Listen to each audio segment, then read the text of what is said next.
नमस्कार।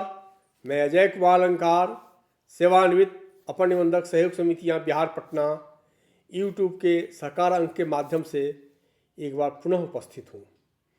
विगत कई अंकों से मैं लगातार बिहार सहकारी सोसाइटी अधिनियम 1935 की विभिन्न धाराओं की विवेचना कर रहा हूं।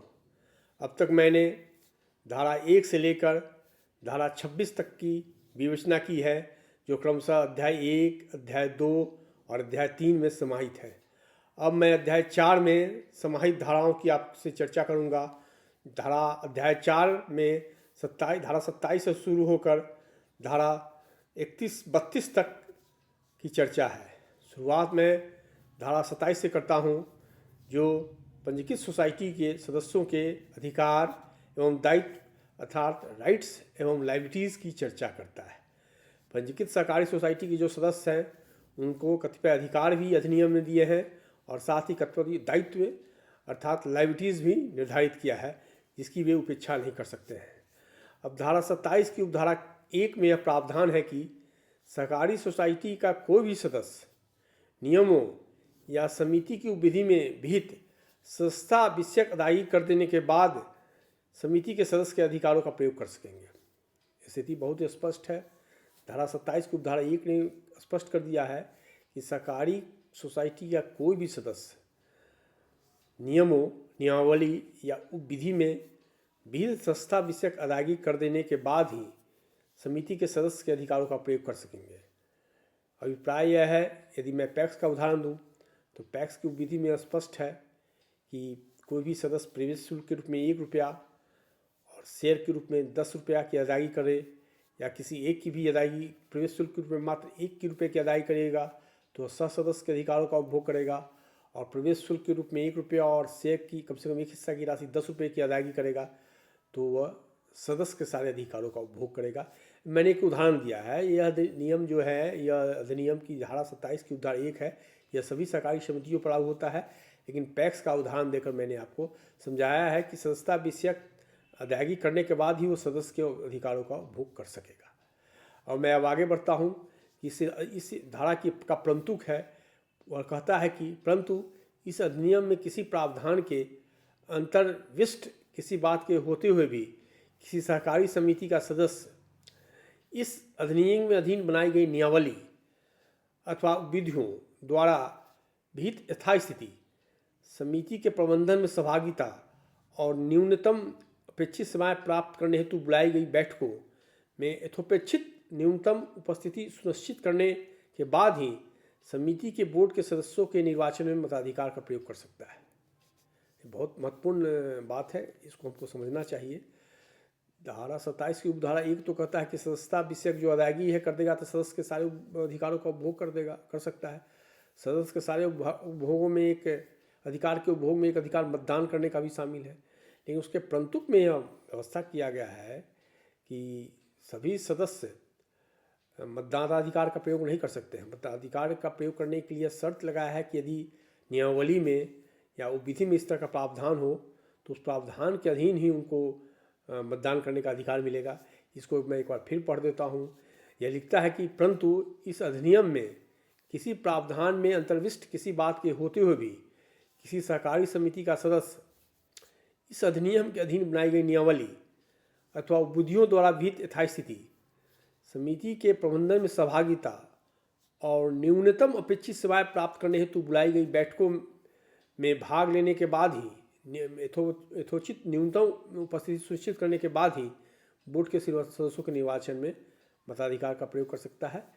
बहुत तरह की सहकारी समितियां हैं हमारे यहाँ, लेकिन उसमें जो हमारा वर्तमान में भी पैक्स का निर्वाचन चल रहा है तो पैक्स की विधि में इस तरह कोई प्रावधान नहीं है, लेकिन बहुत तरह की सहकारी समितियों की विधि में प्रावधान हो सकता है और इस प्रावधान को पूरा करने के बाद ही कोई सदस्य निदेशक परिषद के लिए चुनाव में मतदान करने का अधिकारी होगा। इसको ध्यान रखने की समझने की जरूरत है। ये हो सकता है किसी सहकारी समिति के संदर्भ में यह बात सामने आए निर्वाचन के संदर्भ में। अब मैं धारा 27 की उपधारा 2 पढ़ाता हूँ। उपधारा 2 में स्पष्ट किया गया है कि प्रत्येक सहकारी समिति प्रत्येक सदस्य की पहुँच की व्यवस्था वैसे सदस्यों के साथ किए गए संव्यवहार से संबंधित बही सूचना तथा लिखा तक करेगी। अभिप्राय है कि प्रत्येक सहकारी समिति अपने सदस्यों के साथ जो भी व्यवहार करती है तो उससे संबंधित जो लेखा है या बही है या सूचना है वो अपने उस सदस्य को वह उपलब्ध कराएगी। धारा 27 की उपधारा 3 में इसको और स्पष्ट किया गया है, उसको देखने की जरूरत है। धारा 27 की उपधारा 3 में कहा गया है कि सहकारी समिति के प्रत्येक सदस्य को सहकारी समिति में संधारित अभिलेखों, सूचनाओं तथा व्यवसाय से संबंधित नियमित व्यवहारों की लेखाओं के संबंध में सभी जानकारी कागजात प्राप्त करने का अधिकार होगा। सहकारी समिति के मुख्य कार्यपालक अधिकारी ऑब्लिक प्रबंधक सभी वांछित जानकारी और कागजातों तक सदस्यों की पहुंच सुनिश्चित करेगा। जितना भी अभिलेख है, अभिलेख सूचना है, व्यवसाय से संबंधित व्यवहार है, का अकाउंट्स है, उस सब को जानकारी प्राप्त करने का अधिकार प्रत्येक सदस्य को होगा। और मुख्य कार्यपालक अधिकारी अथवा प्रबंधक जो भी स्थिति हो, उनका दायित्व होगा कि सभी वांछित जानकारी और कागजातों की तक सदस्यों की पहुंच को सुनिश्चित करेंगे। एक बहुत ही महत्वपूर्ण धारा है, सदस्यों के अधिकार से संबंधित है। अब मैं धारा 27 की उपधारा 4 की ओर आता हूँ। वह कहता है कि सहकारी समिति के सदस्यों को इस अधिनियम के किसी प्रावधान के अधीन बनाई गई नियमावली तथा विधियों के अनुसार सहकारी शिक्षा तथा सहकारी संबंधी प्रशिक्षण प्राप्त करने का अधिकार होगा। यह भी सहकारी सदस्यों के अधिकार में शामिल है कि उन्हें सहकारी समिति के सदस्यों को इस अधिनियम के किसी प्रावधान के अधीन बनाई गई नियमावली तथा विधियों के अनुसार सहकारी शिक्षा तथा सहकारिता संबंधी प्रशिक्षण प्राप्त करने का अधिकार होगा। तो धारा 27 की जो उपधाराएँ थी, 1 से लेके 2, 3, 4 की मैंने विस्तृत चर्चा की। यह उपधारा सदस्यों के अधिकार से संबंधित है। इसको ध्यान रखना चाहिए कि सहकारी समिति के सदस्यों का क्या अधिकार है या उनका क्या दायित्व है। खासकर जो धारा 27 की उपधारा 1 में प्रबंधन में अपेक्षित भागीदारी को सुनिश्चित करने की बात करता है। अब मैं धारा 28 पर आता हूँ कि सदस्य का मत है। धारा 28 सदस्य की मत की बात करता है। तो धारा 28 की उपधारा 1 में लिखा गया है कि इस धारा की उपधारा 2 एवं धारा 14 की उपधारा 4 के अधीन प्रत्येक पंजीकृत सोसाइटी के प्रत्येक सदस्य को पंजीकृत सोसाइटी के कार्यकलापों में एक ही मत देने का अधिकार होगा, परंतु बराबर मत प्राप्त होने की दिशा में अध्यक्ष को निर्णायक मत देने का अधिकार होगा। एक महत्वपूर्ण प्रावधान है, इसको देखना चाहिए कि जो सदस्य का मत क्या होगा। मत देने अभी सदस्य के अधिकार में ही आता है, लेकिन इसका प्रावधान धारा 28 में किया गया है। और धारा 28 की उपधारा 1 यह स्पष्ट करता है कि इस उपधारा की उपधारा 2 एवं धारा 14 की उपधारा 4 के अधीन प्रत्येक पंजीकृत सोसाइटी के प्रत्येक सदस्य को पंजीकृत सोसाइटी के कार्यकलापों में एक ही मत देने का अधिकार होगा, परंतु बराबर मत होने की दिशा में अध्यक्ष को निर्णायक मत देने का अधिकार होगा। एक मत ही देने से स्पष्ट है कि जो कार्यकारिणी के लिए निर्वाचन होता है उसमें तो एक वोट होता है, एक ही वोट देते हैं, स्पष्ट है। लेकिन जहाँ वार्षिक आम सभा होता है वहाँ यदि कोई मत भिन्नता, मत में बराबरी की स्थिति आ जाए या अन्य कोई बैठक में आ जाए तो वहाँ जो चेयरमैन होगा उनको कास्टिंग वोट निर्णायक मत देने का अधिकार होगा, यह प्रावधान करता है। इसको भी देखने की जरूरत है और समझने की जरूरत है।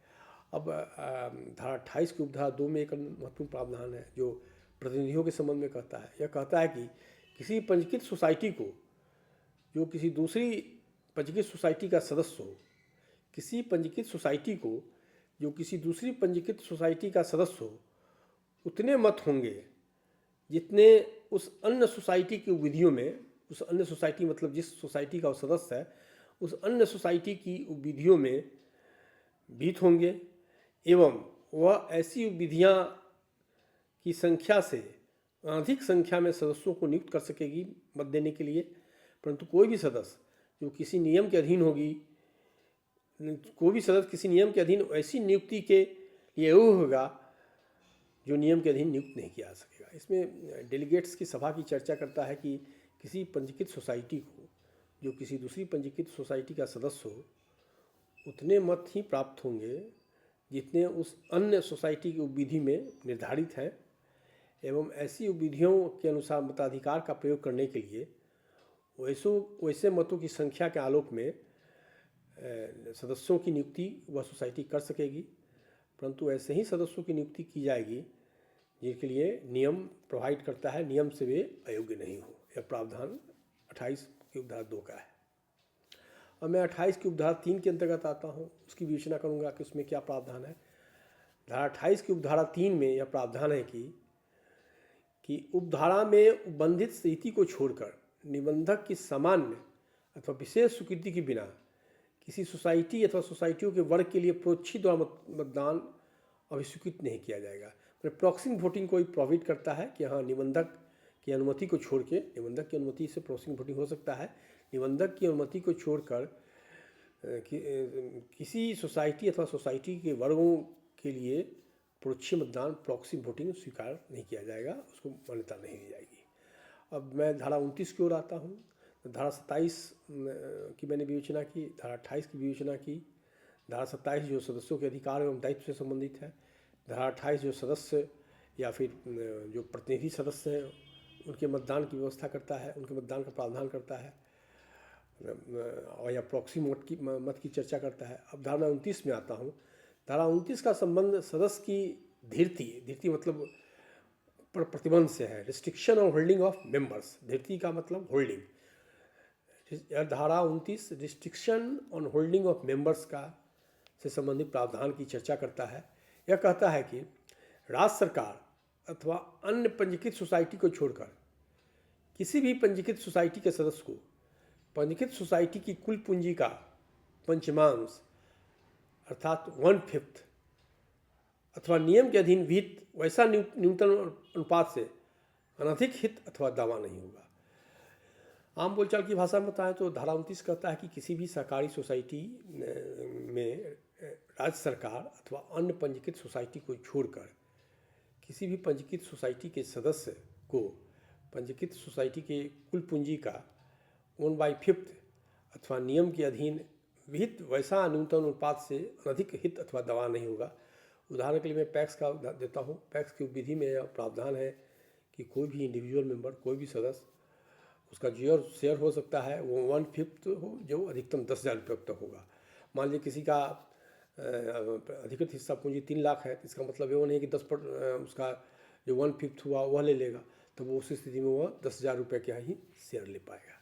इसको समझने की ज़रूरत है कि आइदर 1/5 जिसका मैक्सिमम लिमिट पैक्स में 10,000 रुपया है, उसी की यह चर्चा करता है। इसको समझने की ज़रूरत है कि राज्य सरकार सोसाइटी, पंजीकृत सोसाइटी को छोड़कर कोई भी सदस्य उस सोसाइटी में 1/5 से ज़्यादा उसका शेयर पर दावा नहीं कर सकता है। 1/5 अथवा जो मैक्सिमम लिमिट निर्धारित कर दिया है विधि ने। अब मैं धारा 30 पर आता हूँ। धारा स्पष्ट करता है कि किसी भी सदस्य का शेयर अथवा हित मतलब इंटरेस्ट जब्त नहीं होगा। धारा 22 के प्रावधानों के अध्ययन मैंने सब्जेक्ट टू सेक्शन 22 पंजीकृत सोसाइटी की पूंजी में सदस्य का शेयर अथवा हित या अंशदान उस सदस्य द्वारा उपगत, उस सदस्य के उपगत का मतलब उस सदस्य के किसी ऋण अथवा दायित्व संबंधी न्यायालय की किसी डिग्री से जब्त या विक्रय नहीं किया जा सकेगा। धारा 23 कहता है कि शेयर के संबंध में ये बहुत स्पष्ट चर्चा है। इसको समझना चाहिए कि किसी भी सदस्य का धारा शेयर अथवा हित जब्त नहीं होगा, और इसको विवेचना करता है कि धारा 22 के प्रावधानों के अध्ययन subject to the provisions of section 22 पंजीकृत सोसाइटी की पूंजी में सदस्य का शेयर अथवा हित या अंशदान उस सदस्य द्वारा उपगत उस सदस्य पर भारित कहिए किसी ऋण अथवा दायित्व संबंधी न्यायालय की किसी डिक्री में जब्त या विक्रय नहीं किया जा सकेगा। और यह धारा कुछ पुराने प्रेसिडेंसी कानून है उनके जिक्र करता है, जिसको अधिनियम से आपको देखने की ज़रूरत है। अब मैं धारा 31 की ओर आता हूँ। धारा 31 शेयर अथवा हित मतलब इंटरेस्ट के अंतरण ट्रांसफर पर रोक लगाता है, उससे संबंधित प्रावधान करता है। धारा 31 की उपधारा 1 में यह वर्णन है कि निबंधित सोसाइटी की पूंजी में किसी सदस्य का शेयर अथवा हित का अंतरण या प्रभारण का अंग्रेजी में यहाँ चार्ज के रूप में लेना चाहिए। निबंधित सोसाइटी की पूंजी में किसी सदस्य का शेयर अथवा हित का अंतरण या प्रभारण अधिकतम होल्डिंग के उन शर्तों के अधीन होगा जो इस अधिनियम अथवा नियमावली में विहित किए जाएंगे।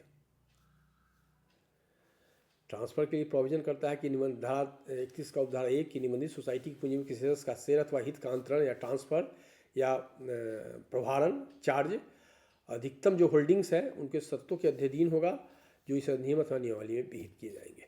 अब मैं धारा 31 की उपधारा 2 की चर्चा करता हूँ।